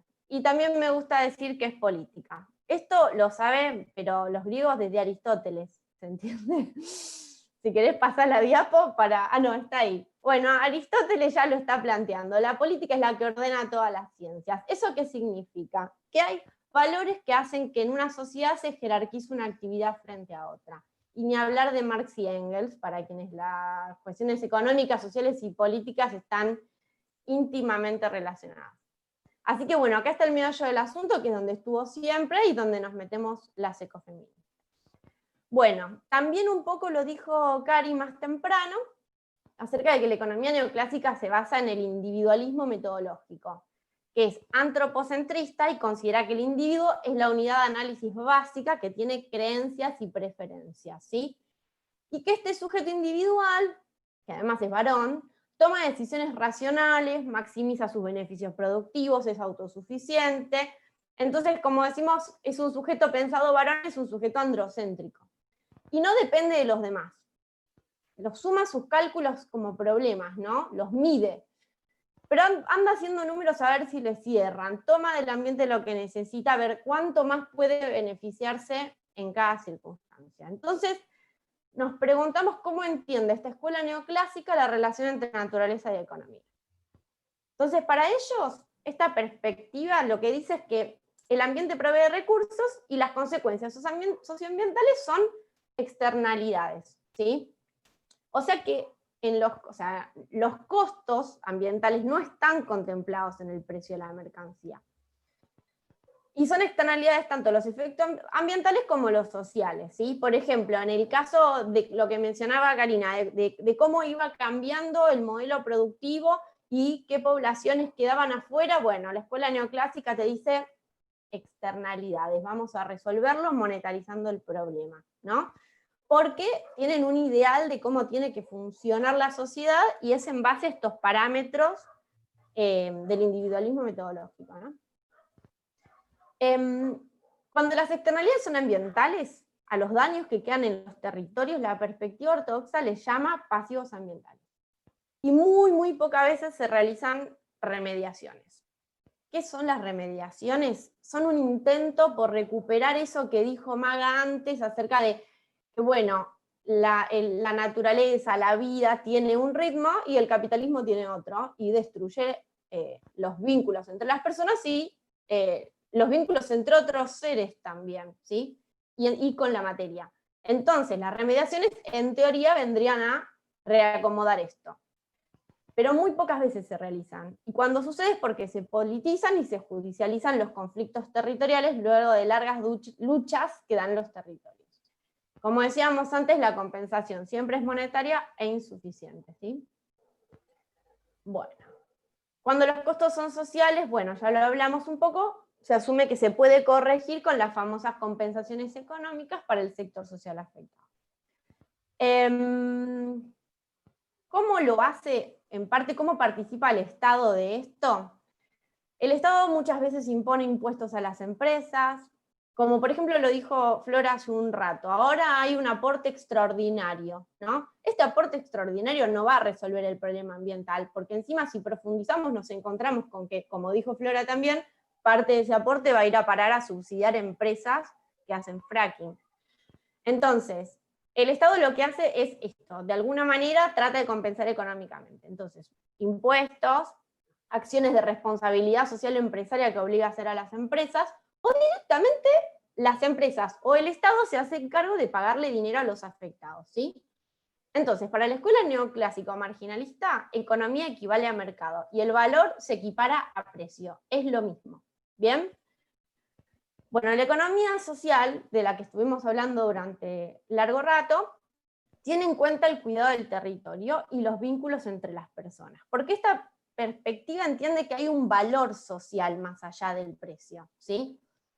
Y también hay que aclarar otras cosas más, que si bien todos los proyectos productivos impactan en mayor o en menor medida, en general los proyectos sociales, cooperativos, asociativos, vinculados territorialmente y con vinculación entre las personas, tienden a considerar estos temas ambientales desde el diseño del proyecto. Eso no significa que pase siempre, pero es importante que lo tengamos en cuenta y también que lo reforcemos, porque si estamos pensando en un recursero para las organizaciones, también es un llamado a considerar estas cuestiones, tanto la cuestión de género como la cuestión ambiental, ¿sí?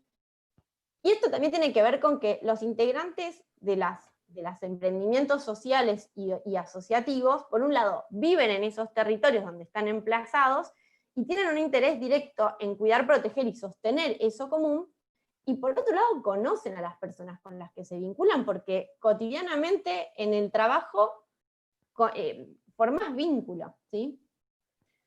Así que bueno, nosotros como ecofeministas, a estos daños de los que estábamos hablando, les decimos, en vez de externalidades, destrucción territorial y social, ¿sí? No son externalidades, son como internalidades propias del sistema, ¿sí? Sin este daño social y ambiental no hay capitalismo, no hay productividad, no hay rentabilidad. Esto de que está por fuera de la fórmula no es cierto. En realidad está integrado en la fórmula como honorarios de los abogados, como costos de los juicios, ¿sí? Entonces, ¿qué hacemos las ecofeministas? Apuntamos a visibilizar, a hacer pública esta mirada, a politizar el sistema productivo, a democratizar estos debates, a preguntarnos por qué hacemos lo que hacemos, por qué sostenemos estos parámetros de economía. También llamamos a desincentivar los megaproyectos como la megaminería, la construcción de empresas hidroeléctricas, el monocultivo, la explotación hidrocarburífera por fracking, porque este tipo de megaproyectos, también un poco lo mencionó Flora, despojan y desplazan a poblaciones en territorios, contaminan los ríos, el mar, la tierra, que son los espacios comunes que necesitamos para vivir. También nos gusta mencionar que las primeras en identificar estos problemas en general suelen ser las mujeres e identidades feminizadas en las periferias urbanas y espacios rurales. Porque son quienes están a cargo del cuidado de las familias, que obviamente no estamos hablando de una cuestión esencial, sino que es el rol social que tocó por cuestiones históricas. Y Y estas problemáticas dificultan esas tareas de cuidado, impiden la reproducción de la vida, tanto en los hogares como en las comunidades, ¿sí? Entonces estos son los sujetos y las sujetas que están mucho más cerca de estos impactos, y las primeras en notarlo. Bueno, esta es la situación un poco en la que estamos ahora, y nos gustó traer un poco esta situación de malas noticias, aunque sean malas, porque nos tenemos que hacer cargo de esto que pasa, ¿no? Porque además es claro que las empresas privadas no lo van a hacer, y el Estado tampoco si no presionamos, ¿sí? Ya las compañeras dijeron antes que estamos como en una especie de crisis en cómo entendemos el trabajo, porque hay muchos debates respecto a esto, ha cambiado mucho la manera en la que nos integramos a la sociedad mediante el trabajo, porque todos son trabajos, todos valen, solo que algunos tienen precio, y tienen un precio más alto que otros también. Pero más allá de esta crisis del trabajo, también queremos hablar de la crisis que es ambiental, que es climática, energética, hídrica, alimentaria y de salud, que es lo que decía Flora más temprano. Y esto es lo que le llaman bienes públicos globales, ¿no?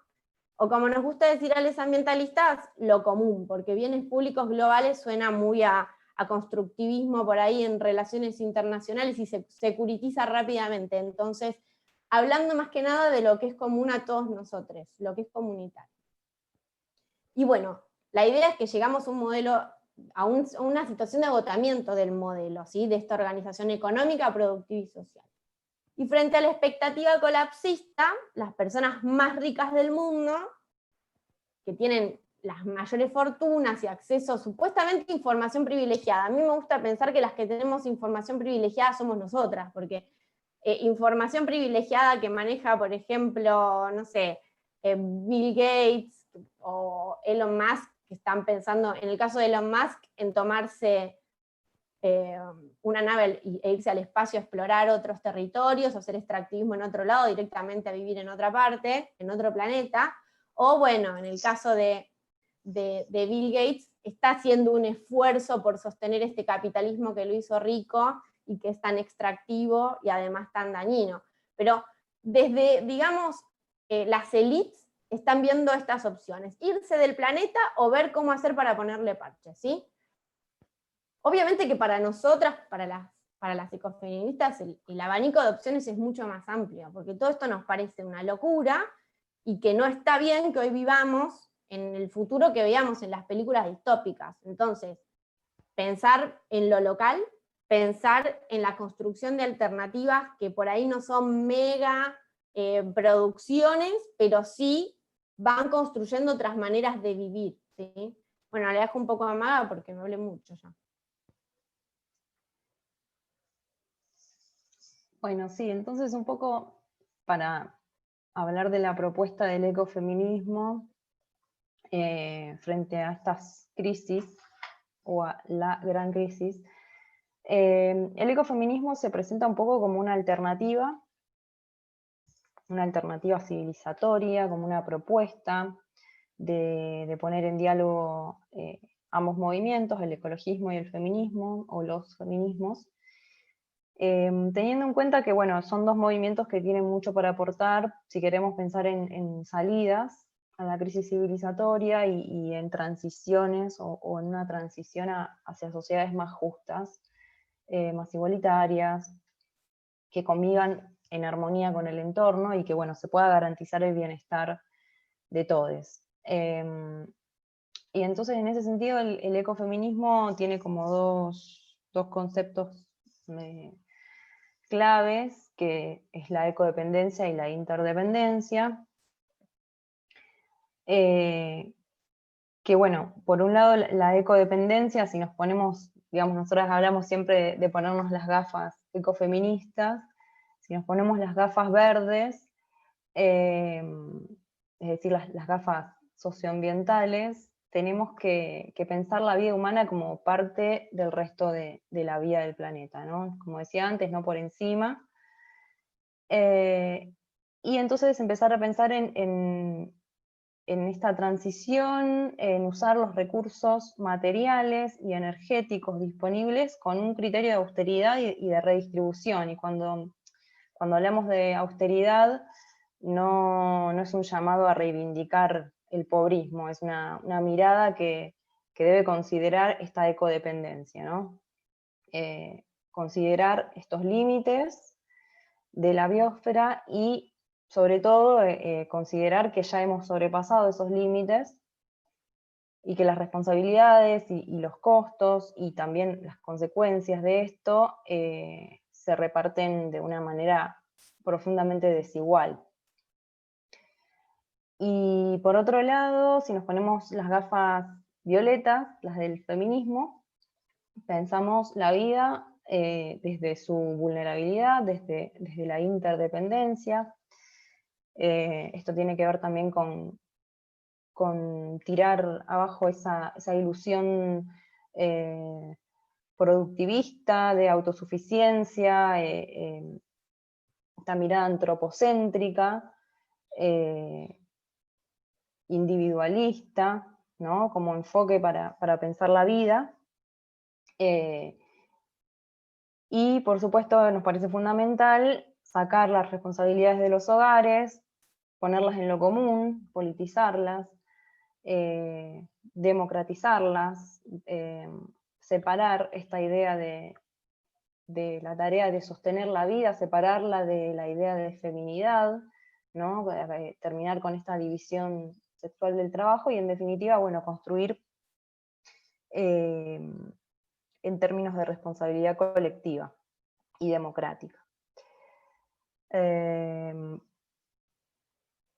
Eso es un poco la propuesta del ecofeminismo. Bueno, nosotras ahí dejamos las redes para que por ahí puedan conocer un poco más del trabajo que venimos haciendo, que no nos vamos a poner a contar ahora, pero bueno, tiene que ver también con esto de poder pensar la ecodependencia y la interdependencia desde las ciudades, que es el lugar donde nosotras habitamos, porque muchas veces se piensa en relación con lo rural o con este rol de la mujer en la producción de alimentos, en la agroecología. Bueno, también empezar a cuestionar un poco nuestros consumos y nuestros hábitos cotidianos desde las ciudades y todo lo que hace funcionar a las ciudades día a día.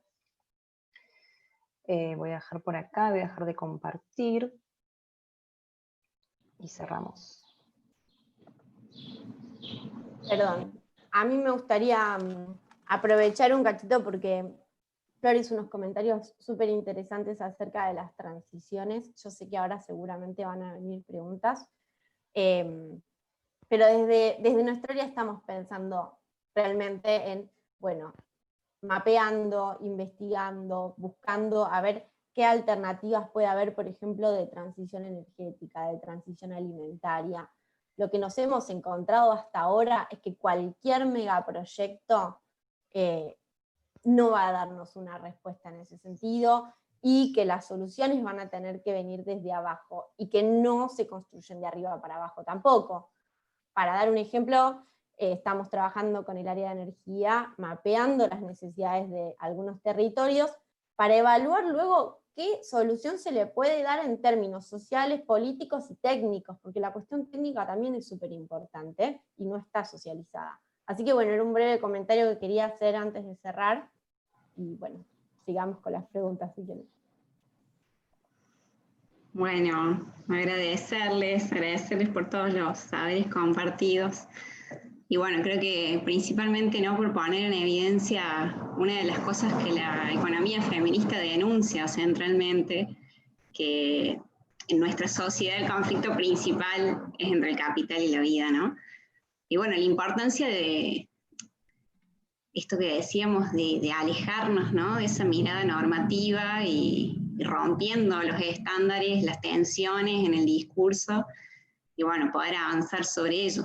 Y pensar todas estas contradicciones que hoy siguen estando presentes, ¿no?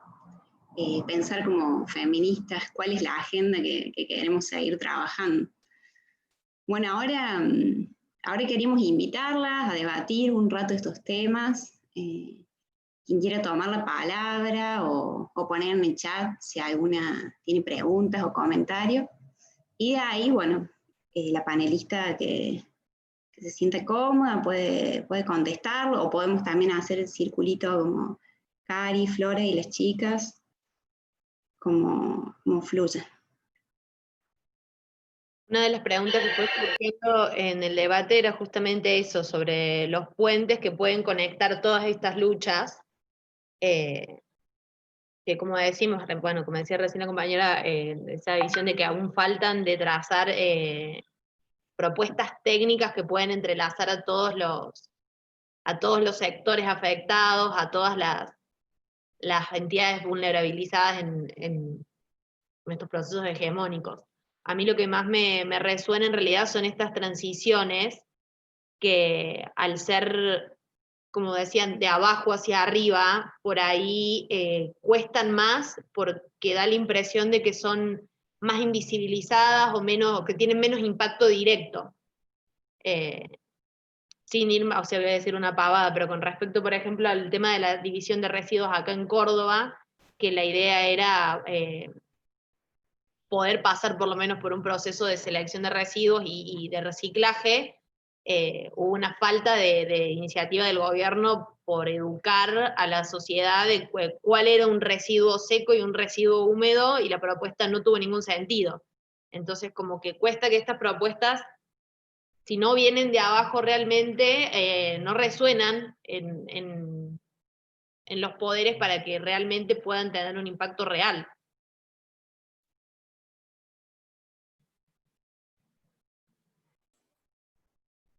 No sé, chicas, si alguna quiere comentar, a mí se me amontonan las palabras.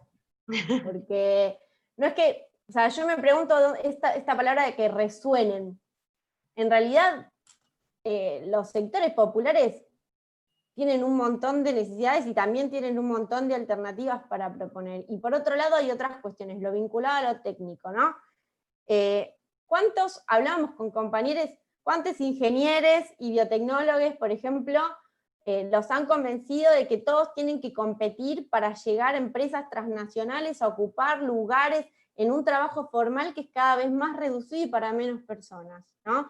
Entonces hay un montón de otras alternativas que son también mucho más satisfactorias, incluso para los profesionales técnicos, que tienen que ver con organizar, por ejemplo, cooperativas de trabajo vinculadas a la cuestión energética o vinculada a investigación. Entonces, con los residuos también pasa un poco que no sé si los profesionales están viendo esta oportunidad de aplicar lo técnico a necesidades sociales concretas que existen y que se conocen.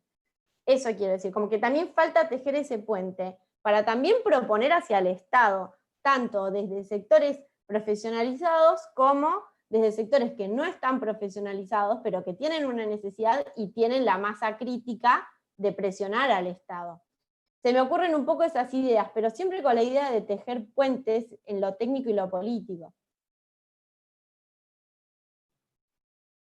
Perdón, yo con este tema me pongo manija, pero en eso pasa puntualmente, acá por lo menos yo en Córdoba conozco varias como cooperativas o empresas privadas que han intentado hacer de puente, pero sigue faltando la mano del Estado, o sea, termina dependiendo de una voluntad individual de este tejer de abajo hacia arriba, de sumarse, de decir, bueno, hago un esfuerzo en pos de ir por esta salida, a realmente una propuesta más que dé más oportunidades de un gobierno o de cualquier entidad que permita una plataforma que haga más fácil el proceso, que realmente sea una construcción de un camino y no un caminito individual.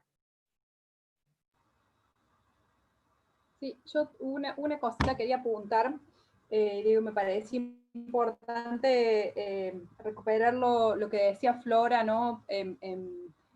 En términos, ¿no?, de algunos dilemas que no solo son actuales, sino que, bueno, tienen como 20 años, cuando contaba Flora de cuando era joven, de 20 y algún años, ¿no?, los dilemas de los 2000. Y me parece, y justamente tienen que ver con esto, con cómo pensamos el Estado. Digo, me parece que hay una discusión muy fuerte para pensar, digo, no solo el desde abajo, sino de qué manera la disputa en el Estado, ¿no? Porque si no, digo, me parece que que transitamos por una mirada como romántica, ¿no? Pensando, digo, sin reconocer dónde están las disputas del poder, ¿no? Vos, Lu, recién lo decías, ¿no? El Estado es ese fuerte espacio donde se disputa el poder, y la disputa tiene que también darse en esos espacios. Y ahí digo, me parece que tenemos en América Latina también algunas experiencias interesantes para pensar, que están llenas de contradicciones, ¿no? Pero que es necesario asumir esas contradicciones. No sé, la experiencia de Bolivia, por ejemplo, ¿no? García Linera es, creo, uno de los intelectuales más importantes en América Latina para pensar el Estado, y justamente una de las cuestiones que García Linera piensa es de qué manera, ¿no? Ese Estado es un campo de disputa, y de qué manera es necesario ir rompiendo con esas estructuras que el propio Estado tiene, y con esa correlación de fuerzas, ¿no? Me parece que ahí es como que está digamos, esa cuestión de asumir los dilemas, es plantear desde abajo esa disputa, pero sin perder de vista, ¿no? Cómo se construye con el Estado, ¿no? Y cómo se discute en términos de qué políticas y para qué, ¿no? Ya sea para el trabajo o pensando en una transformación, ¿no? No, claramente no es lo mismo el gobierno de Macri que un gobierno nacional y popular, ¿no? El nacional y popular nos llena de contradicciones, pero al menos nos permite pensar no desde una retaguardia, sino pensar bueno, de qué manera podemos tener protagonismo desde los movimientos populares, desde los movimientos sociales, feministas, ¿no? Creo que habían pedido la palabra, no sé si... Sí, hay una compañera, Mariela, quería hacer una consulta. Mariela Romero, ¿querés habilitar el micrófono? Voy después de... Dale, genial, Flor, gracias. No sé si está Mariela Romero.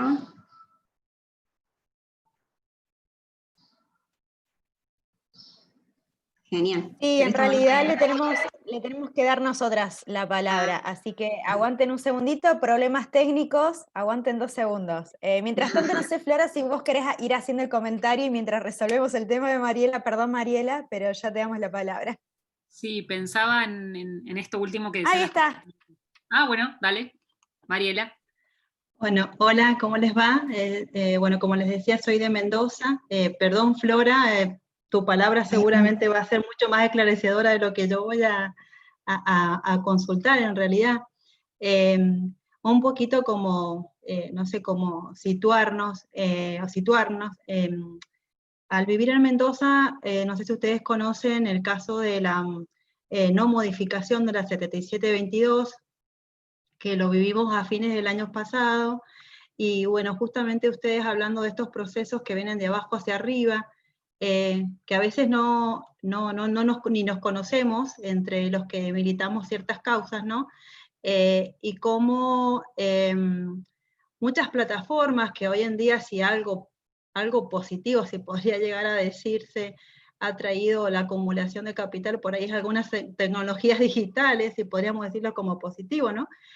Pero nos hizo contactar a muchas, a muchos, a muches, y bueno, fue posible en base a la presión que ejercimos y la movilización en las calles que no se modificó, y un poquito traer esto de que no es una lucha que se hace un hito y luego listo, sino que, bueno, el gobierno y la élite, ¿no? Gobernante, dirigente, todo el tiempo está queriendo impulsar nuevamente, no sé si están al tanto, pero nuevamente con el pretexto, bueno, no el pretexto, es totalmente real todos los problemas que está acarreando esta pandemia.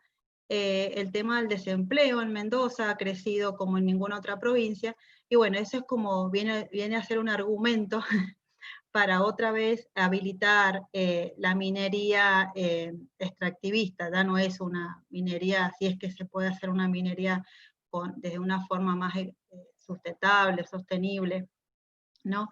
Pero principalmente agradecer tener estos espacios que que no abundan mucho y poder conocer la mirada, porque yo soy politóloga, pero en la academia, como dijo Ariana, el micro y el macro, en teoría económica 1 y 2, no vemos estas cuestiones y la tomamos de justamente los movimientos sociales, y esta combinación de lo político y de lo técnico me parece fundamental, siempre remarcando que lo político es primero y luego viene todo lo demás, es lo que nos ordena, me parece.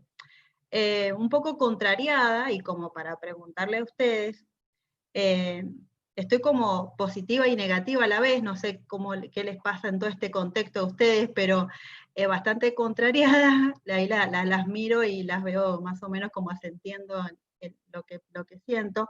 En un primer momento pensaba que iba a haber un cambio de época, por así decirlo, y si me voy a unas notas que yo hice allá como en marzo, y luego hoy me siento muy identificada con lo que ustedes están diciendo acerca de cómo todo parece ser que vuelve a reacomodarse y qué tanto va a dejar esto como cambio positivo. Algunas luces tengo en cuanto a Mendoza, vuelvo a lo autorreferencial, ¿no? Pero Mendoza es una de las provincias que recién me enteré la semana pasada que más movimiento en el change.org tiene y que más se moviliza en base a eso. Eso es como positivo, por así decirlo.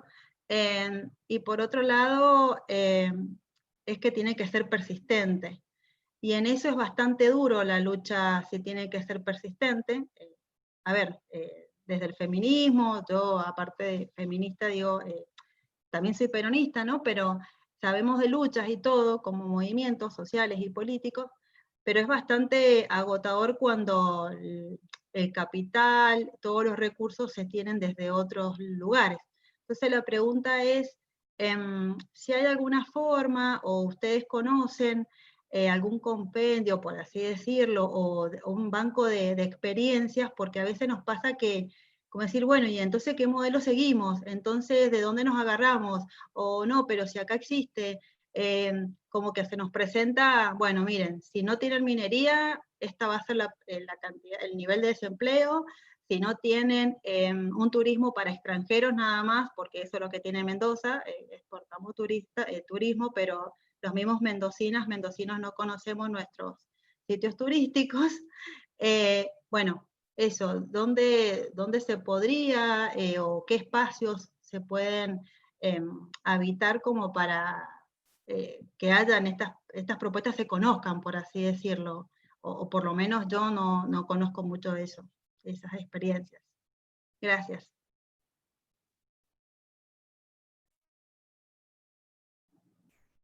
Bueno, muchas gracias, Mariela. Ahí le damos la palabra a Flora. Sí, me quedaba pensando en bueno, la última intervención de Mariela y lo que decían antes las compañeras. Pensaba varias cuestiones. La primera, es cierto cómo cambiaron digamos, los sentidos y las posibilidades desde el inicio de la pandemia y ahora.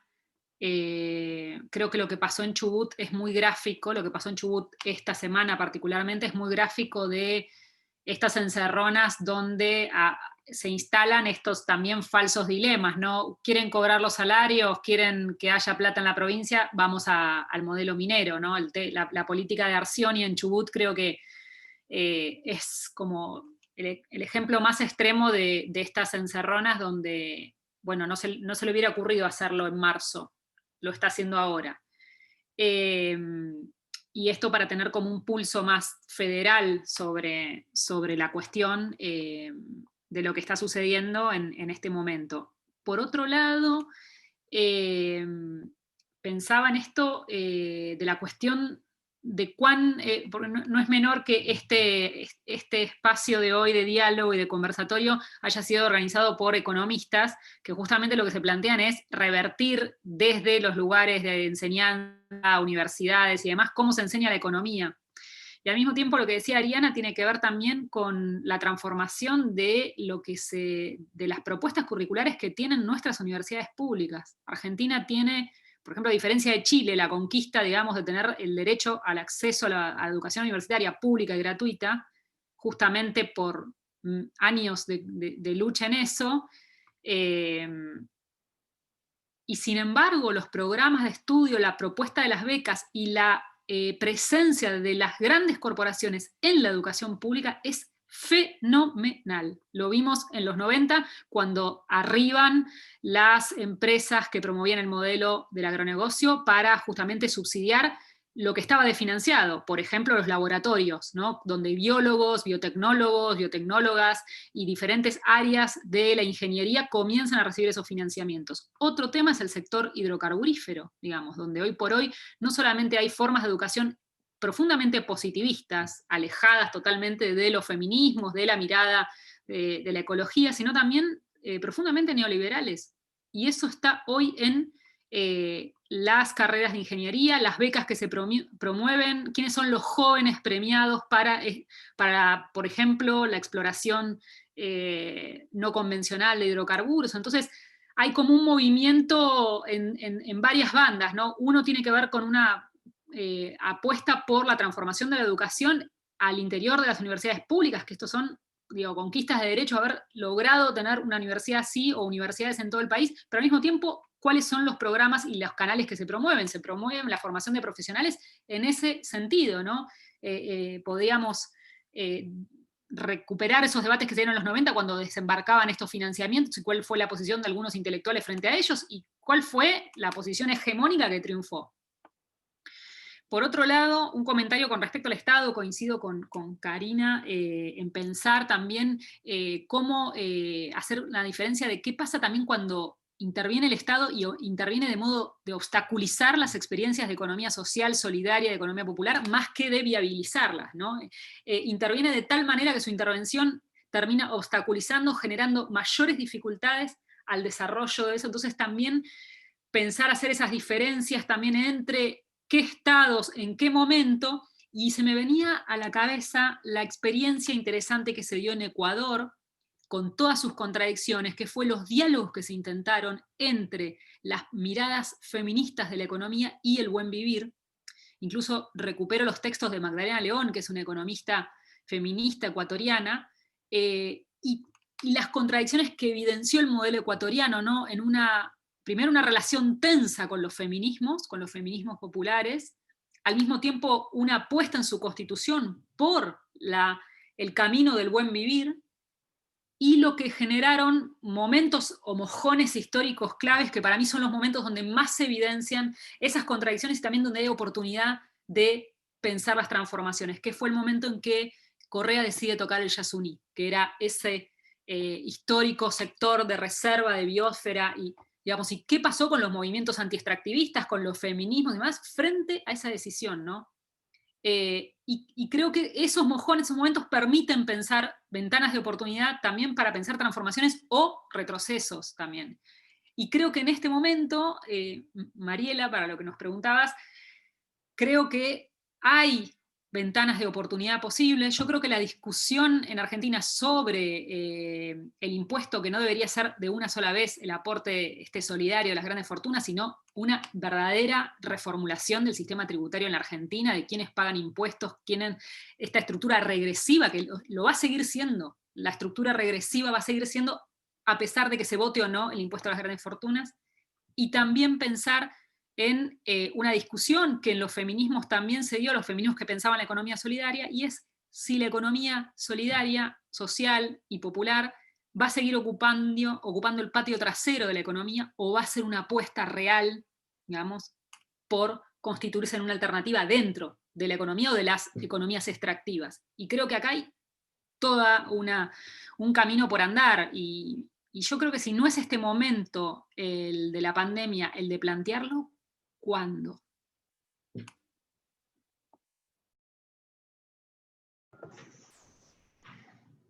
Totalmente. Muchas gracias, Flora.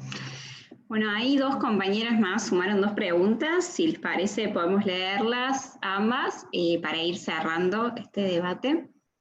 Por un lado, Belu compartió, dice, Si lo que se acumula en este sistema es capital, renta, poder y prestigio, y el resultado sobre los territorios y vidas cotidianas es un modelo productivo insostenible, capitalista, racista y heteropatriarcal, ¿cómo enfrentamos desde los feminismos esas dinámicas de acumulación? Eso por un lado, Belu propone, y por otro lado, Lucas transcribo la pregunta de Isadora, que no pudo sumarse al Zoom. Buenas tardes, ¿cómo están? Muchas gracias por los aportes. Yo quiero preguntar, ¿qué estrategias y experiencias conocen para que, digamos, encenderle chispas en aquellos territorios que hayan sido insensibilizados como parte del mismo extractivismo? Bueno, muchas gracias ahí por los aportes. No sé si alguna le gustaría cerrar o a todas participar para ir haciendo el cierre. A mí me gustaría hacer un breve comentario por ahí. Me pareció re interesante los dos ejemplos que pusieron Karina y Flora, Ecuador y Bolivia, porque son dos procesos en los que estas reivindicaciones llegaron al seno del Estado. Y me parece súper importante que los dilemas no se cierren. ¿En qué sentido? O los desafíos. Tiene que haber siempre una tensión entre las estructuras del Estado y los movimientos. Esa por lo menos es mi opinión. Más allá de que es cierto que las arenas públicas del Estado sean espacios y sean trincheras donde hay que llegar, claramente los y las compañeras tienen que llegar al Estado, perfecto, pero nunca podemos abandonar esa tensión.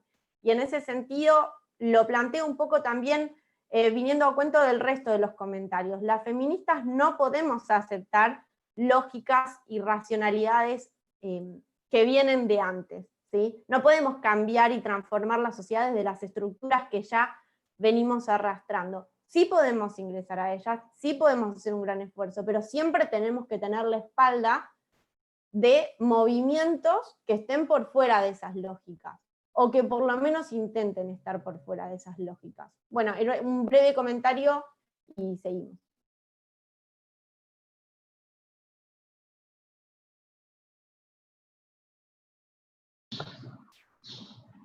Gracias, Ari. No sé si Maggie, Cari, Flora. Flora, ahí está con el micrófono. No, le iba a decir a Cari, para no saltear. Vaya, dice Cari, te cede el micrófono. Y Maggie, no sé, también te cede el micrófono. No, solamente un comentario breve. Re interesante el intercambio de las preguntas que se dan en el chat.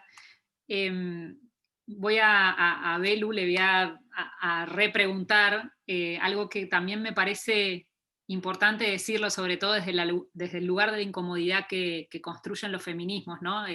Ariana recién insistía en, las feministas no podemos aceptar que, y también tenemos que entender que hay muchos feminismos, y en esos muchos feminismos puede que algunas de esas luchas de los feminismos sean un feminismo para el 1% y otras para el 99%, ¿no? Retomando los debates en esta línea. Y pensaba frente a la pregunta de Belu, ¿qué pasa cuando esas lógicas que vos mencionás ahí, acumulación de renta, poder y prestigio sobre todo, se traman en los mismos movimientos que se plantearon una transformación del sistema y de las lógicas del capital? Y eso me parece también valioso hacer la pregunta en el sentido de pensar las construcciones políticas y también pensar nuestras derrotas políticas también, en clave histórica, ¿no? Y en clave latinoamericana. Lo que funcionó y lo que no, para no hacer de esa idea del modelo exitoso, recuerdo, vuelvo al 2001 porque tiene que ver con cómo pensar. Cuando había fábricas recuperadas que funcionaban bien, eran las exitosas, ¿no? El modelo exitoso. Y las que les iba mal, no se rescataba la posibilidad de aprender de esas experiencias, llámenle fallidas, fracasadas, pero cómo pensar esa tensión entre el éxito y el fracaso, y al mismo tiempo aprender de las cosas que salieron mal, que nos salieron, incluso en las construcciones políticas. Y creo que me parece una pregunta súper interesante, da para otro encuentro, justamente para pensar cómo esas lógicas, porque también eso es también pensar en el neoliberalismo, si no es una palabra vacía en el neoliberalismo, cómo esas lógicas están profundamente tejidas y tramadas en tantos espacios, que recién poníamos el ejemplo de la universidad, pero podríamos pensar otros tantos, ¿no?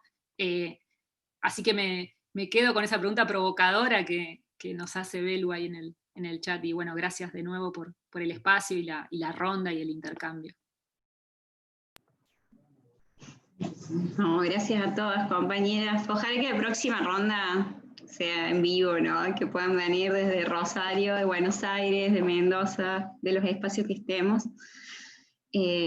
Bueno, compartirles también como para cerrar que con el espacio de economía feminista y Fundeps, después de un año entero de trabajo colectivo con las compañeras y las distintas organizaciones, estamos cerrando ya un informe de investigación que se trata sobre las experiencias comunitarias y autogestivas de Córdoba desde la perspectiva de la economía feminista, la economía social, solidaria y ecológica, ¿no? Y remarcar que es una mirada muy importante, y por qué las feministas seguimos pensando que hay otras salidas, ¿no? El poder pensar en términos de desafíos, de límites, caminos, y bueno, llevarnos más preguntas, como siempre decimos, de la economía feminista para seguir trabajando y visibilizando y luchando colectivamente. Muchísimas gracias a todas, a todes. Y bueno, ahí dice de Bahía, Brasil, agradecer a todas las contribuciones, bueno, y de los distintos lugares que se sumaron. Muchas gracias, compañeros. Gracias a ustedes, compas. Un gustazo encontrarnos de nuevo.